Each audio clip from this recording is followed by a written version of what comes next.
आणि पुण्यातल्या अपघातासंदर्भात आणखी एक मोठी बातमी। पोर्शे कार कंपनीचे अधिकृत प्रतिनिधी त्यांच्या पथकासह मुंबईतनं पुण्यात दाखल झालेत। पुण्यामधल्या येरवडा पोलीस स्थानकामध्ये या प्रतिनिधींकडून गाडीची तपासणी केली जाते। गाडीचं तांत्रिक विश्लेषण करण्यासाठी किंवा गाडीत खरंच तांत्रिक बिघाड होता का हे जाणून घेण्यासाठी संबंधित प्रतिनिधी पोहोचलेले आहेत।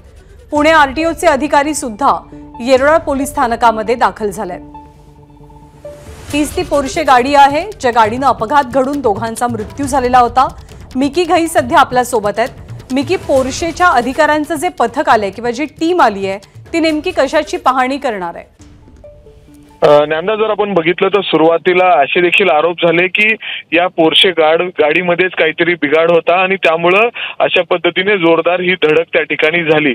मात्र आता पोलिसांनी थेट पोर्शे कंपनीचे जे अधिकारी आहेत जे या गाडीला येऊन या ठिकाणी टेस्ट करतायत, या गाडीचा पूर्ण सर्वे काढतायत, ते थेट मुंबईतून आता पुण्यातील येरवडा पोलीस स्टेशन ज्या ठिकाणी ही गाडी पोलिसांच्या ताब्यात आहे त्या ठिकाणी पोहोचलेले आहेत। त्यांच्यासोबत आरटीओचे देखील अधिकारी त्या ठिकाणी आहेत आणि या गाडीची पूर्णपणे टेस्टिंग केली जाते की खरंच या गाडीमध्ये काही बिघाड आहे का हे पोलिसांकडून आता या ठिकाणी चेक केलं जात आहे। जर आपण बघितलं तर येरवडा पोलीस स्टेशनच्या हद्दीतील हे सगळे चित्र आहेत।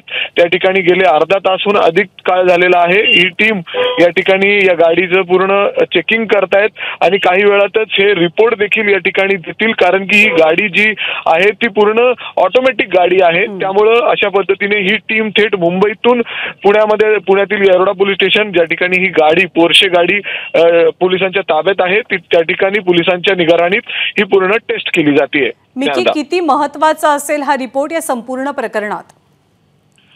जर आपण बघितलं तर सुरुवातीला कोर्टामध्ये अर्थातच अग्रवाल कुटुंबियांचे जे वकील आहेत त्यांच्याकडून बचावासाठी आलेलं होतं की या गाडीमध्ये बिघाड होतं आणि त्यामुळेच ही कदाचित धडक झालेली असावी।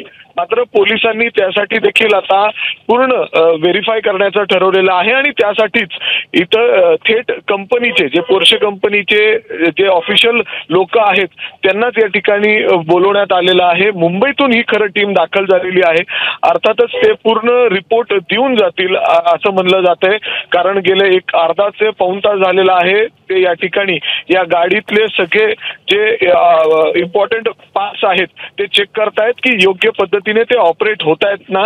त्यांच्याकडे काही इलेक्ट्रॉनिक यंत्रणा सुद्धा आहेत या गाडीला चेक करण्यासाठी। त्या पद्धतीने ते या ठिकाणी पूर्ण या गाडीचं चेकिंग करतायत, सर्वे करतायत। धन्यवाद मिकी या माहितीबद्दल।